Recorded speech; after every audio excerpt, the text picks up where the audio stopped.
Taoiseach, the absolutely overwhelming votes for marriage equality and for repeal were an overwhelming statement that people do not believe that the Catholic Church should decide about people's sexual lives, their identities, or their women's right to control their own bodies. Yet the government continues to defer to the Catholic Church by allowing them to control much of our health service and most of our education.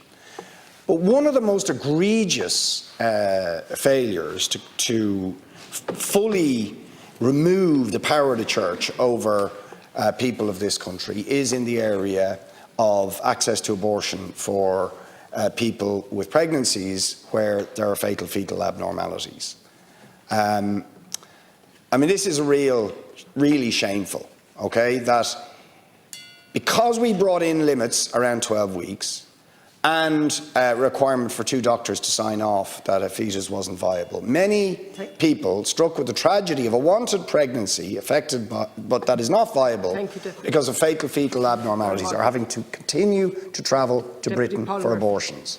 That is the case. Deputy Boyd Barrett and Deputy Paul Murphy again raised issues in relation to Roe versus Wade. I did make the point earlier in the House that Roe versus Wade, there are 2 fundamental issues. One, in this country we have a referendum process, which is key. I would say in relation to, and also we shouldn't politicise the judiciary ever, and that's what has happened. I think the separation of powers is broken down to a certain extent in the United States. The degree to which people are appointed under politics and how far right they are under the Trump presidency was a factor here, and we need to be very careful that we need separation of powers. And we don't politicise the judiciary. That's the real lesson from Roe versus Wade, plus the fact that we have a constitution that's far better in terms of referendum by the people. I would finally say that in relation to fatal fetal abnormalities, that we do need to be careful about that, and we do need to make sure that what we committed to in the referendum and in the legislation is followed through both ways. You do need to take proper account, and have proper assessment. And I know of a case where that went wrong.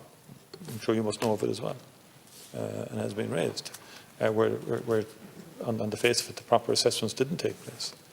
And a baby that was fully healthy, the pregnancy was terminated. That happened. And I met the parents concerned. So it's not, these issues are never clear. And we should make sure that the legislation is there for a reason and it should be followed through, including the need for 2 doctors to sign.